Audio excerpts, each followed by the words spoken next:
Hey guys, I'm Joe. I'm the commissioner of Scuffed League, and I figured I'd give you guys an update.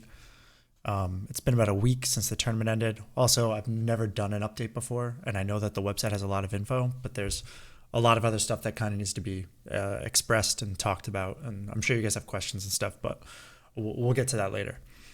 So I just wanted to throw together like a state of the league type thing to give you guys an idea of how the tournament went, where we're headed, and more kind of like ideas for the future, general things, and currently where we're at. So first thing, I figured I'd start with a tournament wrap up. Congrats, Minnesota. It was fun to watch. There was some really high level play towards the end, which was a great experience, basically. A great thing to watch, which was cool, and was definitely not expecting that. Was not expecting 3 or 4 really strong teams to even join the league, basically. So that was nice to watch. A few notes from the tournament. We had a lot of subs. There were, I want to say it was 60% of people or 70% of people were on their team. The other 30% were subs from other teams or just friends filling in. And it ended up with more signups for Scuffed League, so that's nice. But there were a lot of subs. So our rosters are kind of, they're not really full yet. We're working on that slowly. Another thing that we noticed, massive discrepancies in rank.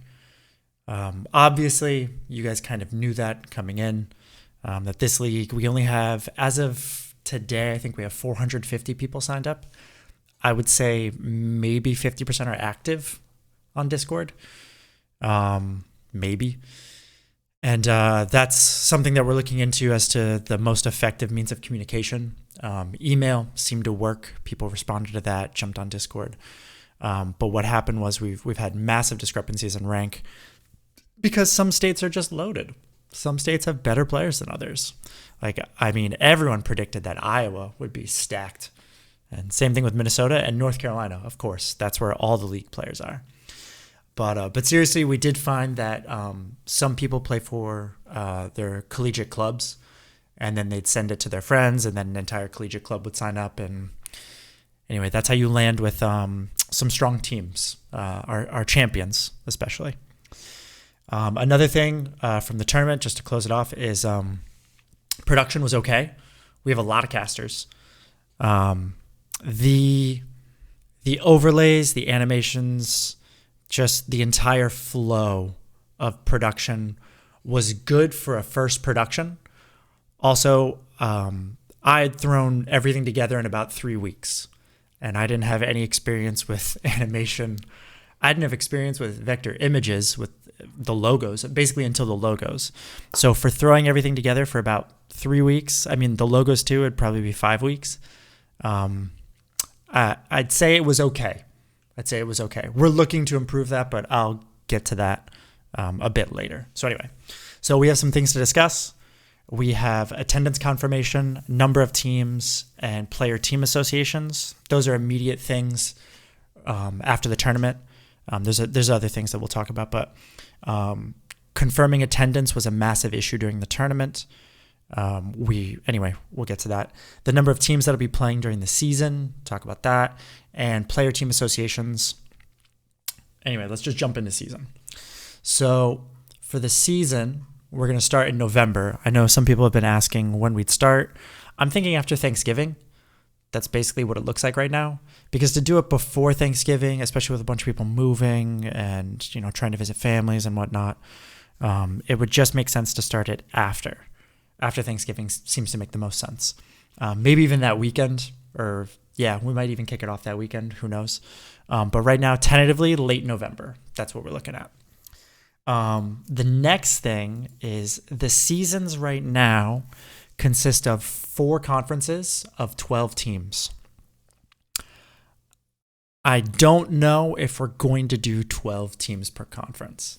The reason being is I don't know what type of rosters we'll have by then. We could shuffle people around and make it so that every state has enough people. But even confirming attendance and making sure that everyone can make every match, it doesn't seem feasible with the numbers that we have right now. So we're debating 8-team conferences for the first season. So it'd be 8 teams, North, South, East, and West. Also, it makes it easier on production. I don't know if we're going to even be able to produce every single game, which would then lead to producing some games. It really depends on the next month of growth. And we're going to be working on that. We'll see what types of people we can grab for observers, casters, players, rounding out the base. We did have a lot of signups during the tournament that have not been updated. So the rosters are still not up to date on the website. I'll get to that later, but we do have more people signed up, which is nice. So we'll figure that out. So why 8 versus 12 team? Well, production, and do we have enough people? And then when is not a question. I don't know why I wrote that there. Anyway, match scheduling. So one of the things for the season and one of the things that we noticed for the tournament is that a lot of people couldn't make certain games. Weekend mornings or weekends like in the afternoon between, 11 and 2, I guess is a hard time. The question becomes, do we schedule matches during NALCS? And I would say no.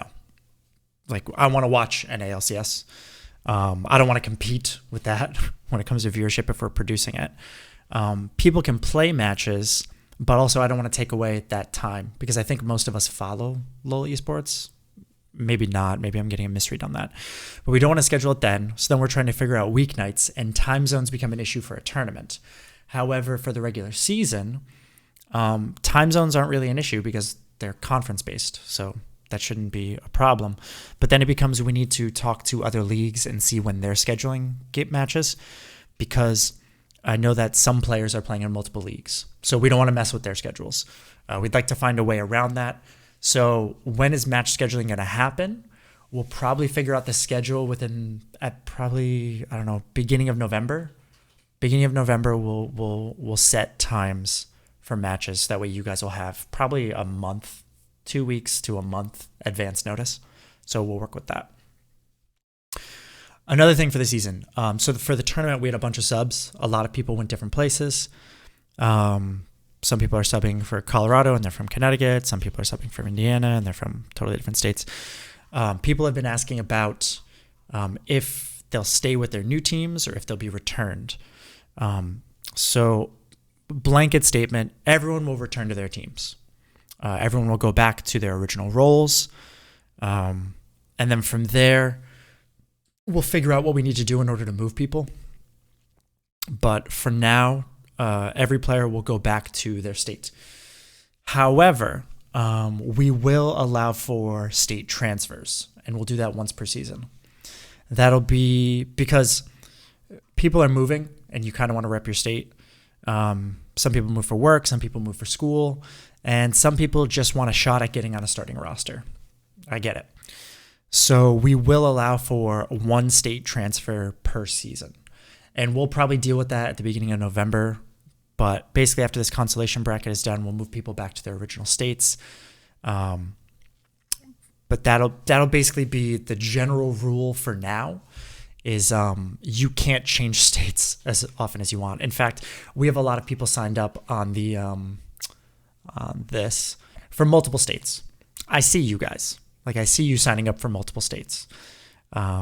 We're not going to let that happen. And if you guys do that, I have to say, I'm going to remove you from the league. So please pick a state and stick to it for now. We will allow transfers one time, basically. Okay. So how we'll do that. With the state transfers, I'm going to add something to the website for a form. You can submit the current state that you're in and where you'd like to move to. And I'll take care of it on our end, basically. We'll take care of it on the website. So we'll do it that way. Right now, it doesn't exist, but I'll be adding that. Okay. So I wanted to give you guys a little look into how this thing works so you can understand why we've been so delayed. So the way that this works is you can actually, this has been here the entire time. I know you guys haven't seen it. But I'm basically pulling everyone from the website. By the way, if you work in web, this is a very dumb thing to do. There's way better ways of doing this. I didn't have time or the knowledge or experience to do something better. working on that. So the way that it works is basically you guys sign up. I have your position, your stuff. I've blacked out a bunch of stuff. But from here, basically, I'm just pulling tiers with Riot's API now. And then from there, I can update it. I can update it probably every 24 hours. And I think that's what we'll do from now on is it'll update. I'll make a call so that it updates your ranks every 24 hours, probably at like midnight Eastern or something. We haven't decided on a time or anything like that, but there'll be like a cutoff, basically 24 hours.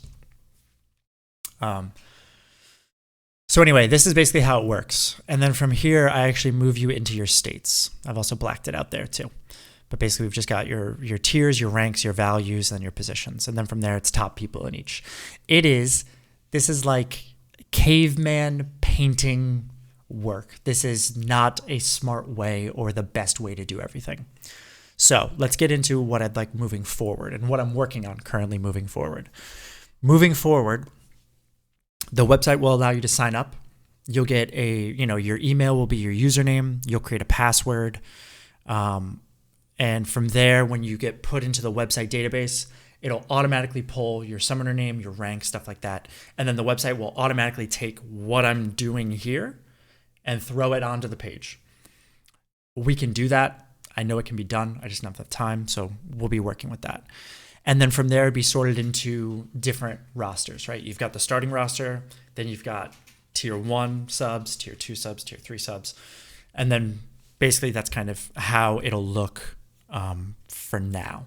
That's basically what it'll be. So you can see every position and all the subs.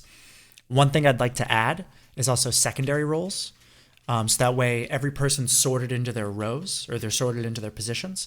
But then you also have secondary roles. So you can see kind of who can sub for each thing. That'll be really important for the voting system that we're going to put in. But I'll get to that in a bit.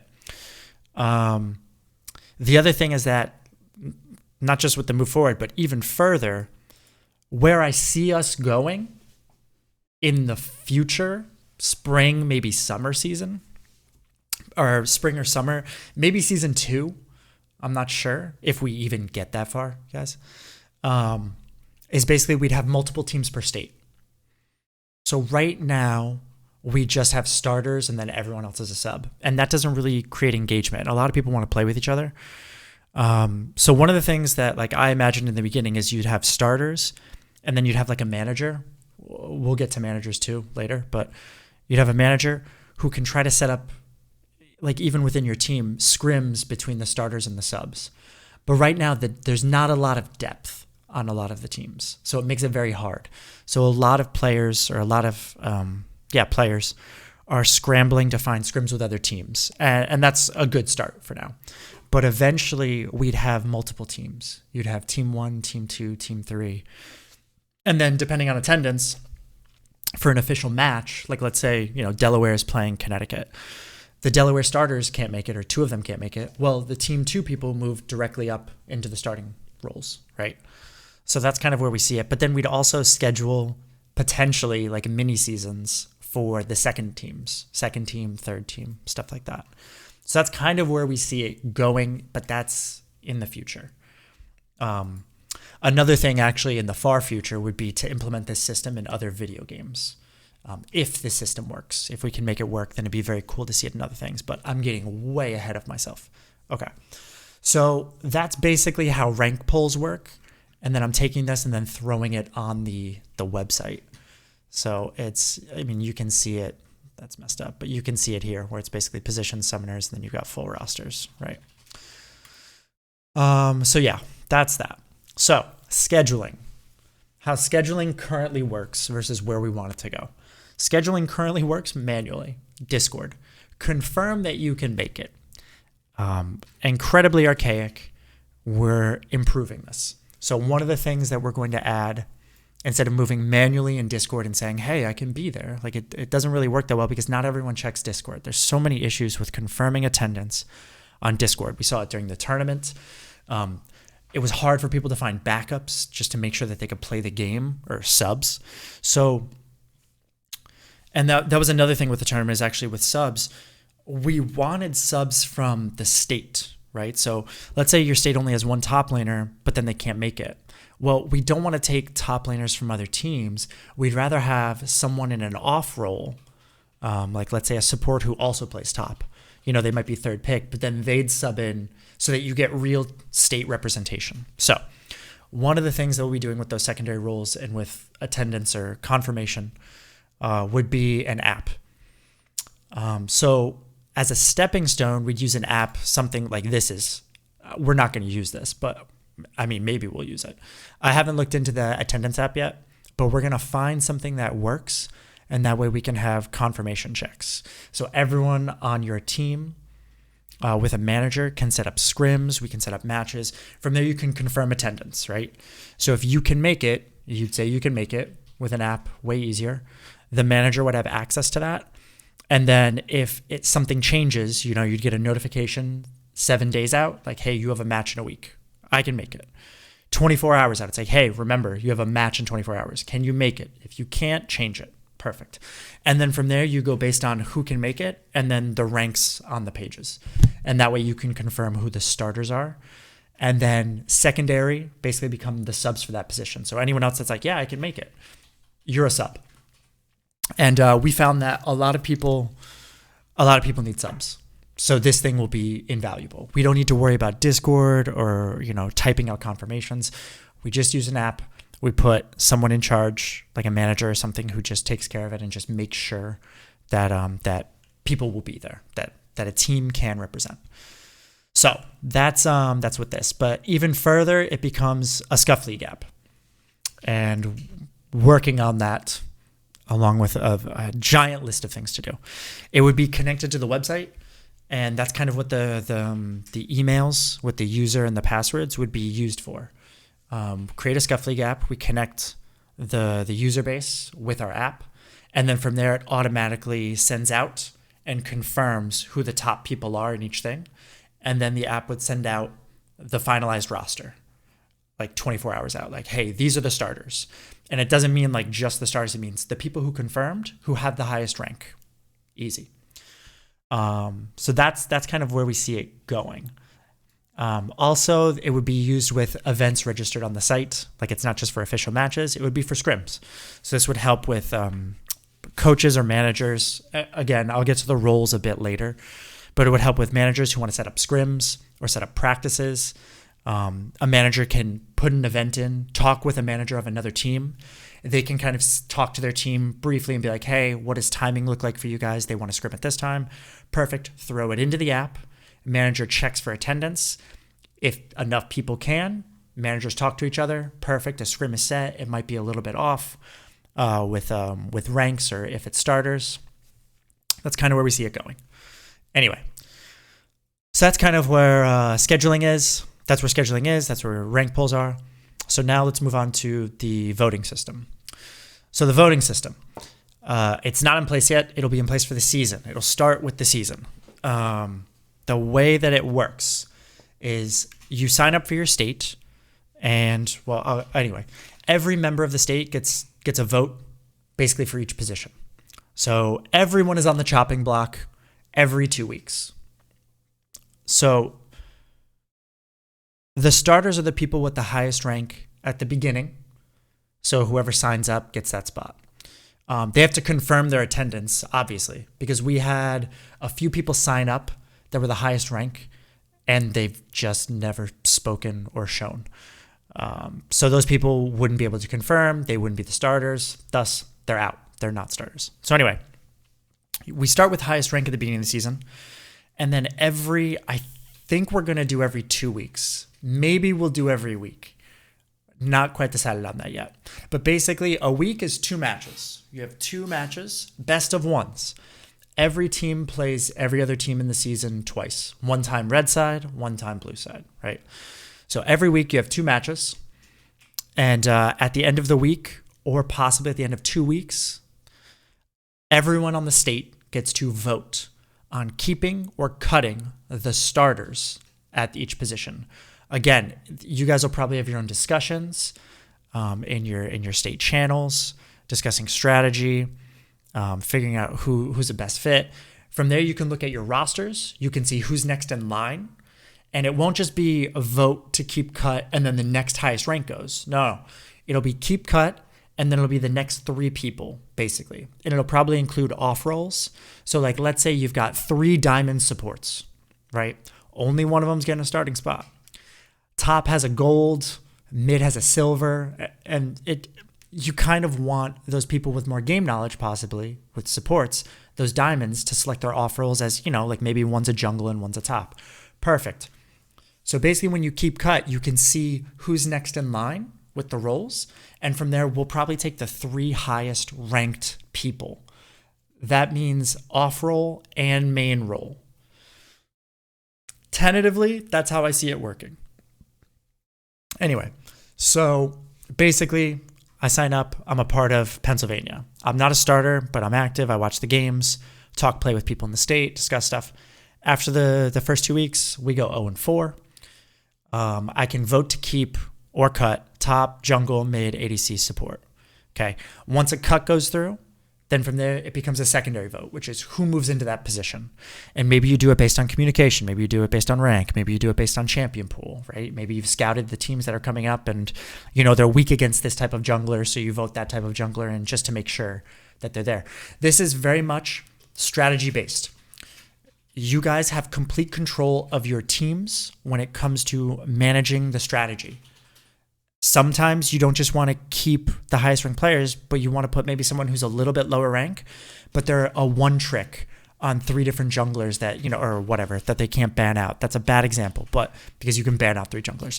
But maybe they're good at these types of champions, and that's good against the teams that they'll be playing. And maybe the team that you're playing against can't run a draft like that. Anyway, you can find the mechanics of this system, and you can find a way to not abuse it, but use it strategically. So the next thing is that starters, when it comes to votes, will have weighted votes.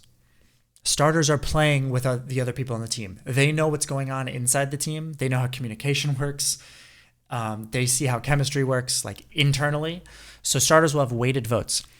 As to how much weight, we haven't quite figured those numbers out.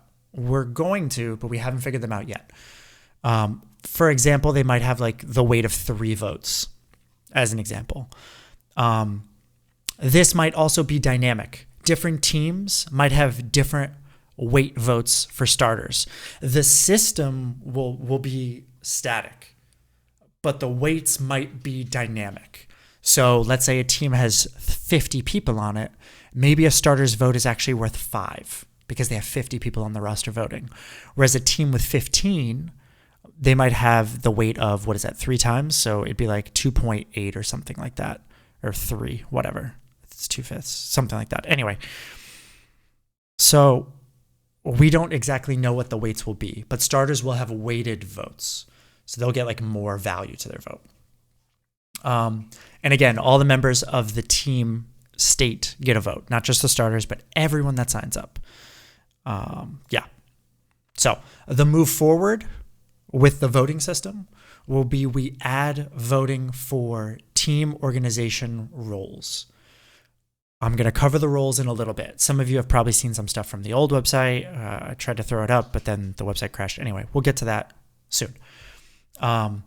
Even further, the voting system then gets added to production. So what casters you like, what casters you dislike. And then basically based on preferential voting, casters who confirm their attendance, like here, it'll basically be weighted. So the most preferred casters get preferential treatment. If they say, hey, I can cast that, well, they're the most preferred caster. They can do that. Observers, same exact thing. We're even going to extend this to graphic design teams. So let's say you've got, okay, we'll get to that with the roles, but okay. So now that we've kind of covered the voting system, let's go into the issues. One of the issues, or some of the issues that we've run into, the IGL, the in-game leader. We had a lot of debate before the tournament as to what this position would be called. It's not the captain, because a captain, for the tournament, captain didn't make sense. Captain is like a shot caller.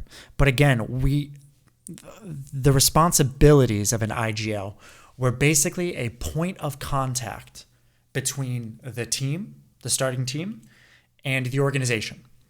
Because messaging 5 people it just doesn't work. I don't want to message 10 people before a match and be like, hey, where are you? Add you to the friends list, all this stuff. It's basically the IGL was the point of contact. They're the ones running the pro draft. They're the ones who basically communicate with their team and say like, hey, are we ready? They're the ones who do ready checks before going into anything. They're the ones kind of like maintaining for the tournament. They were maintaining like a cohesiveness so that we would talk to the IGL. The IGL would make sure the team was basically all set and ready. That was it. That was the IGL. There's no other responsibilities past that for the IGL. IGL is basically just to make sure teams run. Now, this will move into a different role. This will move into a manager role. So anyway, basically they'll become managers or coaches, but coaches I really don't see doing that. I see coaches as people that are voted into a position that the players respect, that work with strategy, they discuss these things. You know, they have a mind for the game and they kind of work on things. So that's not really a coach's position. It's more of a manager position. So that's one thing. IGL is going to phase out. When more people sign up and more people want to be like, hey, I want to be the one who organizes. I want to be the one who helps run events. You know, I might be a silver player. I'm probably not going to see playtime, but I want to be involved.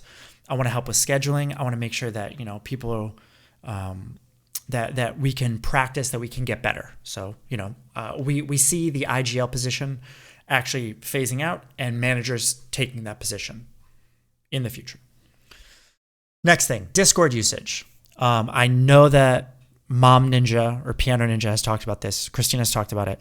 It's please keep the channels to what they're supposed to be talked, like to the topic of discussion. Try to keep memes and memes. Try to keep trash and trash. Try to keep general. You guys get it. Please keep the Discord clean. We can't for those of you who don't know, I'm on a totally different time zone than all of North America. I am not up like from 6 p.m. Eastern until 3 a.m. Eastern. I'm offline.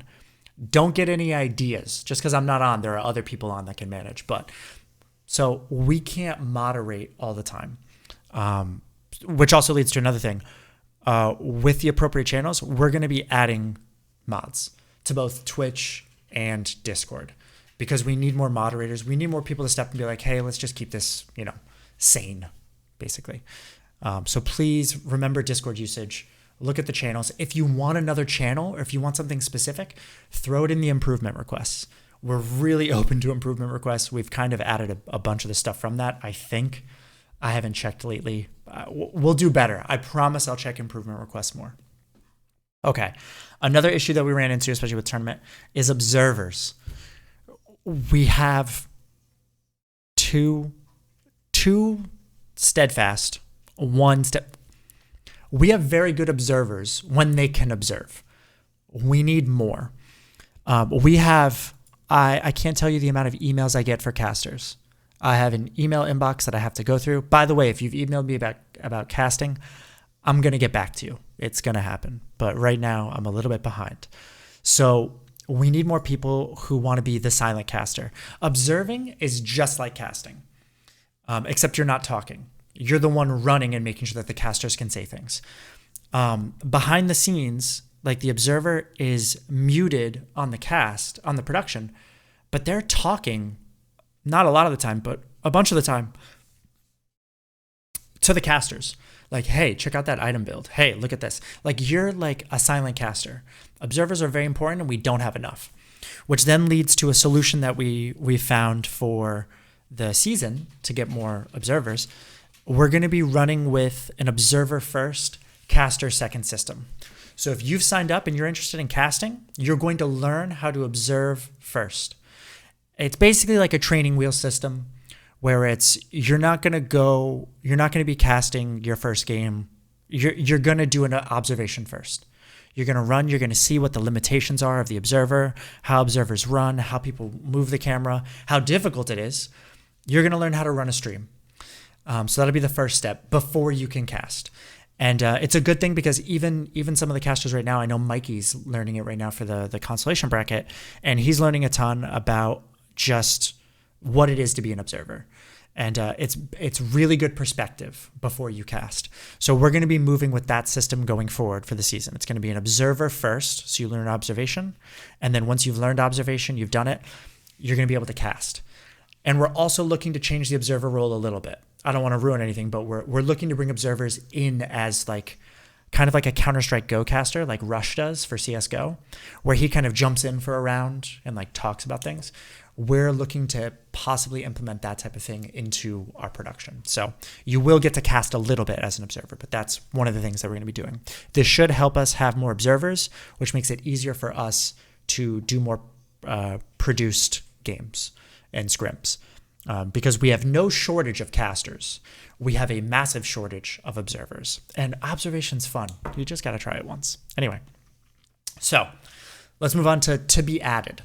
So one of the things that we had kind of structured, or I had structured before, but we haven't really had the opportunity to do, is creating roles for teams. So the way that it works is right now, it's just a bunch of players on a team and only the top ranked people get to play. A lot of people are too low a rank to even grind out the starting spot. There will be times where you'll be able to play. We'll kind of get to that later too. But one of the things that we see is that we see each state or team as an organization. These orgs need different roles. So I've basically listed a bunch of the roles. We need coaches. So a coach is basically someone, I'll do a brief overview. A coach would be someone who helps with strategy, meta, and kind of works with the person analysis and stats. They'd be working with them, an analyst stat person. But coach is basically there to help run through different types of team comps, working through what their players play, things that they could practice to make them more well-rounded. Basically, it's just a mind for a game. Think a high elo person with a mind for a game who wants to help build their team. That's a coach. That's a coaching position. Manager. The manager position is someone who works with scheduling, making sure everything runs seamlessly, make sure attendance is good with their team, tries to make sure that the team has subs, because we're going to be way more strict. We're going to be way more strict with attendance and forfeits. We need people to manage their teams. If we're going to produce things, we need to make sure that people are on time. So we do need a manager. We need someone who's kind of like a gear that's working behind the scenes that helps to make sure that their team is running smoothly.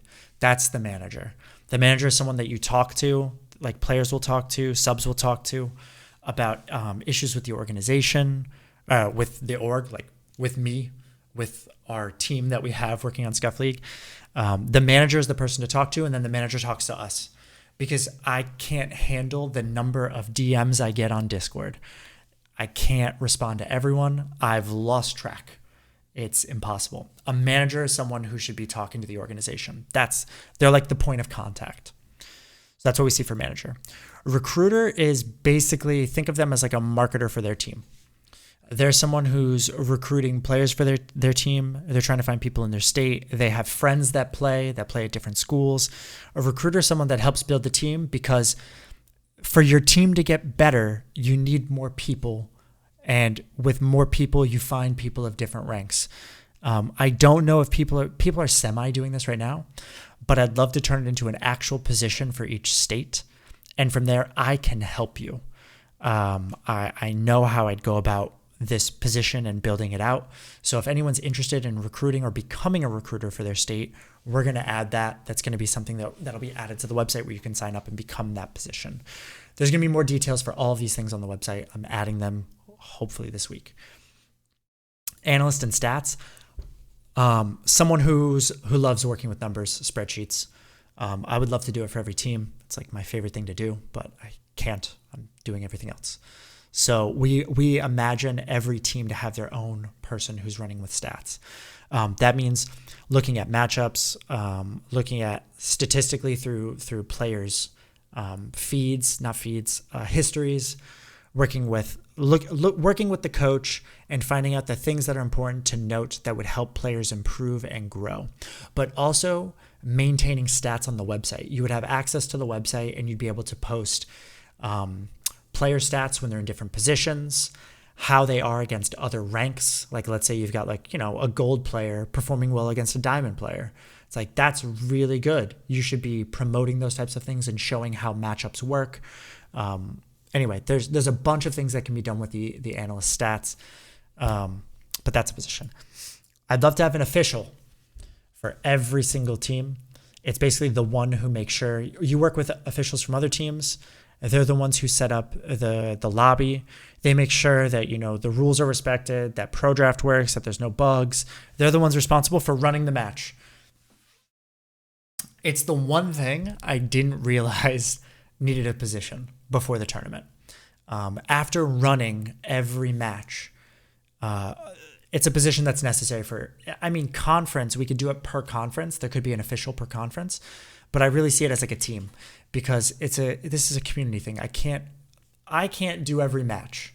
We can't expect the observer or production to do every match. We need one person per team. It's way easier. You dedicate 4 hours, you don't even need 4 hours. It's just being there twice in the 2-hour spans just to make sure that everything runs smoothly, that they get into game and that everything works. They're the one who also, kind of work with the managers to make sure that you get the screenshot after the games, that we have the data. An official. I'd love to see an official. Caster and observer. So again, these are roles for each team. Basically. Caster and observer. In the future, I see this as baseball. So every team has their own caster and their own observer. So that way, when they have a match, we know who's doing observation, we know who's doing casting. And we can also match up casters from other teams. So that way, like the caster for the team, they know their team. They know the players on it. They know what types of champions they can pick. And they work with the other caster from the other team to discuss strategies and matchups. Like, we've seen that this player likes to do this. Let's see if this comes out. Like, it becomes, think baseball casting, but without the bias. Because baseball casting is so biased. I hate most teams and most casting crews in baseball. But think of it as like, when you get a caster that knows their team, it makes for a better experience. You see your caster, and then from there we can vote casters in and out. This will probably start with casters for the league at first, and then casters per conference, and then casters per team. Same thing with observers. It really helps us out knowing that if there's a caster and an observer for every team, we know that we can produce it. It's like a guaranteed production because there's always going to be someone available for those games that they play. Not every game, but those games. And that'll move into something else. Anyway, so the next thing is that we have writers. I've had a few of you reach out to me already about writers. With the writer position, you're basically like a writer for your team, which would then cover things like keep cuts, like who to keep, who to cut, rankings, new additions to the team, even working in tandem with other writers to do like conference write-ups. Basically anything your heart desires. You want to be an esports journalist, you want to write about things, what types of ideas do you have for content? You'd have access to the website and you'd be adding your things to your team page or articles to your team page. They would work with graphic designers. So basically anyone who's a graphic designer who wants to create, like, let's say you hate your logo. The names are staying, by the way, but let's say you hate your logo and you want to improve it. Be a graphic designer, sign up for your team and make it look better. Make designs for the writers. You basically be working, this is like the creative team this would be the creative group behind your team. It'd be a graphic designer, it'd be an animator, a video editor, and a cinematics person. By the way, I knew nothing about graphic design, animation, video editing, or cinematics about 2 months ago. I knew nothing. I've dipped into it. Any animation, any overlay, anything you've seen on the Twitch, I made that without any experience. So if you're interested in any of those things, you can learn it. I learned it. Mine aren't great. They're pretty bad. But I do know that some people with experience who want to do those things, you can own your team's branding, basically. like 90% of it. So we're looking for people who would like to be a graphic designer or an animator, create transitions that production uses for your team. Go for it. Would love to see it. Same thing with video editing. Video editing would work with animation and graphic design, and cinematics for highlights for players for your team. Like let's say you've got a standout mid and they make plays. Cool. Download League Director, sign up for cinematics, get some awesome shots, send it to the video editor, or even edit it yourself. Do both. That's what I was doing. Same thing with animation. Learn it. They're not that difficult to learn. They're very difficult to be good at. But the first step to being good at anything is completely sucking at it. So I really want to bring these types of people on for each team. Animators, video editors, cinematics, graphic designers, and writers, because you guys are you're the promotion for your team. You're the one who builds hype behind the team. It's not casters. It's all the background stuff that's being done and making it look awesome. So I'd love to see, we're going to add each of these roles that I kind of shortly went over for every team, and you can sign up to do those things.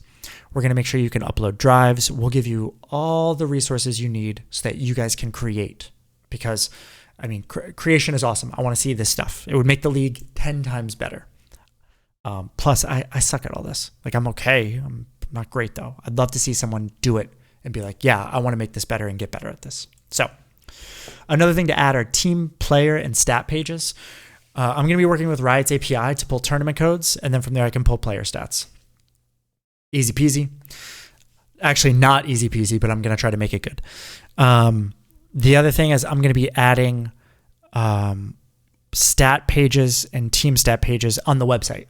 So you'll be able to comb through and see your stats, not just in scrims, but in official matches. And you can see the discrepancies. You can see how good are you on champions, because right now none of that data shows up on NAOPGG. It doesn't exist because tournament draft stuff doesn't work. We want to get league stats, because those are the stats that matter, not an AOPGG. Give me your Scuffed League stats. So we're going to be adding that. I'm going to be adding that to the website. So things I'd love to be seen, or things I'd love to see added, like as off season or in season. There was talk, I can't remember who did it, but there was talk about a 1v1 ladder. So anyone who wants to be on the 1v1 ladder or 1v1 record season type thing, first person to take, 100 CS, first turret, or kill. Would love to see a 1v1 ladder, and even doing same champ ladder versus different champ ladder, where you just blind pick a champ versus picking the same champ. Those two as totally different ladders. And then also a King of the Hill ladder. You put your team together every weekend. It's King of the Hill. Team that holds every week or wins a match every week gets a point. And then from there, it's who's next up. And then teams can do a King of the Hill ladder. I'd throw that stuff on the website.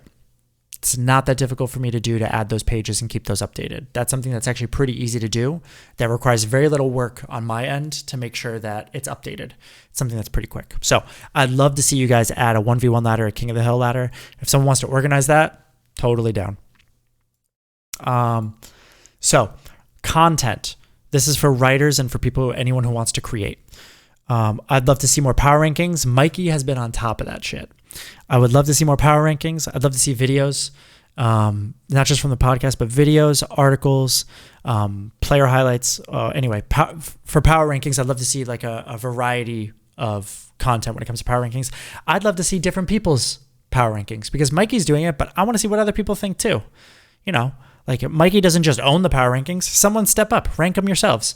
The rosters will be updated soon. I want to see what you guys have to say. Go through the footage, see what happened, call out players that are really good, and figure out who your rankings are. And don't just do power rankings for the entire league. Do power rankings per conference. Again, the rosters will be updated soon. You'll be able to dig through that stuff. You'll be able to find highlights. So I want to see more power rankings from more people. Keep cut takes. I want to see... one of the content pieces that we'd like to see is the idea of who to keep and who to cut based on how they're performing, or riffs within the team, stuff like that. That'd be cool. Team player and stat pages. Oh, this would be write-ups based on rank performances. It's more like an in-depth stat analysis. So it's not just putting the stats together, but analyzing them and then throwing something together hey, this person is overperforming because of the matchups they've gotten into winning and losing lanes and just their overall performance. This is more like deep dives on stats. I would love to see pieces like that. Do it for your team. Do it for players that you've seen stand out in the tournament. Like, I'd love to see someone throw together, is it Danny Hugewang who's the top laner, or is it Danny Hotballs who's the top laner from Minnesota? I'd love to see how those picks that he's got in top lane and how he performed on weaker matchups, but hyper carries. Like, anyway, the world is your oyster. Dig through data, find out what types of takes you want to do, and write it. I'll post it on the website. Just write it. Player spotlights, basically highlighting a player, kind of went over that. And then team overview pieces, like what types of additions does a team need, how you can work with a recruiter to find a better top laner, just an overview pieces, like where the improvements lie, where their strengths are, where their weaknesses are, what we expect going into matchups, just overview pieces. And then content becomes open-ended. Like, I remember, just as an idea, just throwing shit against the wall, one of the things for like a highlight piece would be like, you mix a lore piece with a highlight piece. So for example, I'll go back to Minnesota with the top laner picking Kale. It's like, maybe you do like a Kale lore overview, but then from there you mix it with highlights from Danny playing Kale. Like, you can do absurd content pieces where you're going over the lore of Kale and how she's sister with Morgana and what that entailed, and then whatever. I don't know anything about lore, so I'm talking out of my ass. But you can mix whatever type of content piece you think would be fun to read or watch, throw it together, come up with an idea, just do it. Any type of content piece you can think of. This is open-ended. It really helps with promoting the league. It really helps with bringing more people into it. It just makes us function better. We're more serious. We're taken more seriously. So we're going to close it out, or I'm going to close it out with my current work. So right now I'm working on the website update with fully updated rosters. There's going to be a different layout. There's going to be new roles. And with those roles, there's going to be new forms for people to sign up for different roles. Okay. The next thing is I'm working on the attendance solution, whether it be an app or whatever. Finding the best solution right now that will work for November. It'll probably be an app that does attendance and then confirmations from managers. Love to have a manager for every team by the time that we start. After that, it's the voting system. The voting system isn't that difficult. Again, it'll probably be like an email-based thing. So that way we can get votes. They can be anonymous. Everyone gets a vote. And then from there, a follow-up email will go with who to vote for in replacing the person at the position. And then from there, it becomes production quality improvements. We have a few. I'm kind of excited to show you guys, but right now we'll leave it open-ended.